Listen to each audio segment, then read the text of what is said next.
Hello everyone, JEE Mains 2023 25 जनवरी second shift के paper का analysis देखते हैं। तो यहाँ पे हम बात करेंगे फिज़िक्स के पेपर का एनालिसिस कि फ़िज़िक्स का पेपर कैसा आया था। तो यहाँ 22% फिज़िक्स का पेपर इजी था, 54% पेपर मॉडरेट रहा था एंड 22% पेपर डिफ़िकल्ट था। मतलब ओवरऑल अगर हम बात करें तो paper moderate to difficulty level पर था। नेक्स्ट क्लास वाइज डिस्ट्रीब्यूशन की बात करें तो क्लास 11 45% कवर किया था, क्लास 12 55% कवर किया था। नेक्स्ट टॉपिक वाइज डिस्ट्रीब्यूशन की बात करें कि हर एक चैप्टर से कितने कितने क्वेश्चंस पूछे गए थे। तो सबसे पहले ऑप्टिक्स से एक क्वेश्चन आया था, रे ऑप्टिक्स से एक क्वेश्चन पूछा गया था जिसमें कि आपको लेंस एंड मिरर दोनों को कंबाइन किया गया था एंड क्वेश्चन पूछा था। करंट इलेक्ट्रिसिटी से दो क्वेश्चन पूछे गए थे जिसके अंदर कि आपको KVL KCL लॉ लगाना था। वहाँ पे आपको एक सर्किट गिवन था एंड उसके अंदर आपको करंट कैलकुलेट करनी थी और एक क्वेश्चन में आपको रेजिस्टेंस कैलकुलेट करना था। नेक्स्ट काइनेमेटिक्स से दो क्वेश्चन पूछे गए थे जो कि बेसिक क्वेश्चन थे, डिफरेंशिएशन एंड इंटीग्रेशन पर बेस्ड था। ऑसिलेशन एंड वेव से एक क्वेश्चन पूछा था जिसमें कि आपको डिस्प्लेसमेंट एंड टाइम पर क्वेश्चन आया था। ग्रेविटेशन से एक क्वेश्चन पूछा गया था जिसके अंदर की आपको पोटेंशियल एनर्जी कैलकुलेट करनी थी हाइट पर। इलेक्ट्रोस्टैटिक्स से तीन क्वेश्चंस पूछे गए थे। एक क्वेश्चन में आपको पॉइंट चार्ज का इलेक्ट्रिक फील्ड कैलकुलेट करना था, एक क्वेश्चन में आपको मैच द फॉलोइंग क्वेश्चन पूछा था जिसके अंदर आपको लॉ के फॉर्मूलेज बताने थे और एक और क्वेश्चन में आपको कैपेसिटेंस का क्वेश्चन आया था जिसके अंदर आपको डाइलेक्ट्रिक कांस्टेंट कैपेसिटेंस कैलकुलेट करना था। एटम्स एंड न्यूक्लियाई से दो क्वेश्चंस पूछे गए थे जिसके अंदर की R = R0 a⁻1/3 formula based question था और एक और क्वेश्चन हाइड्रोजन स्पेक्ट्रम के ऊपर क्वेश्चन पूछा था।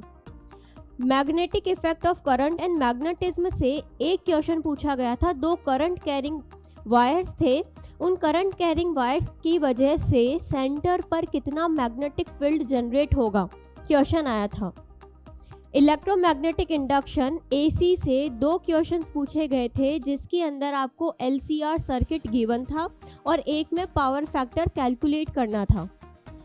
Motion of system and rigid body से एक क्वेश्चन पूछा गया था जिसके अंदर की आपको इनर्शिया कैलकुलेट करना था।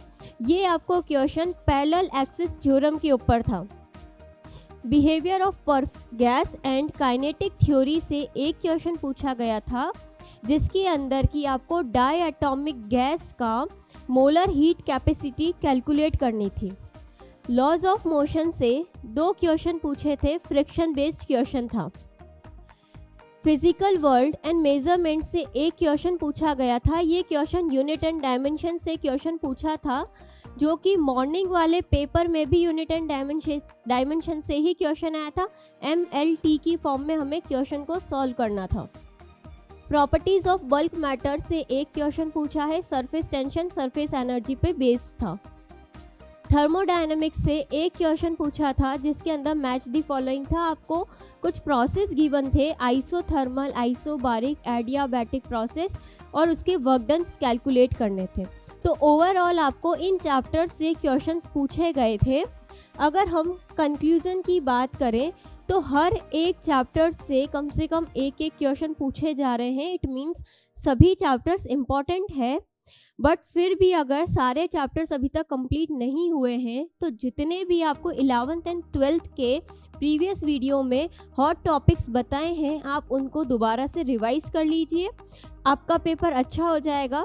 इसके अलावा कुछ क्वेश्चंस में आपको इस तरीके से भी क्वेश्चन पूछा गया था कि दो चैप्टर्स को इंटरकनेक्ट कर दिया है एंड देन क्वेश्चन पूछ लिया। जैसे ऑप्टिक्स में ही आपको लेंस एंड मिरर दोनों पे बेस्ड क्वेश्चन पूछा गया है।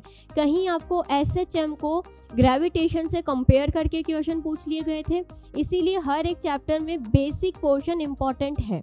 तो आप अपने जितना भी बेसिक पोर्शन है एंड फॉर्मूलाज है उनको लास्ट में दोबारा से रिवाइज कर लीजिए। Thank you so much and all the best आपके नेक्स्ट एग्ज़ाम के लिए।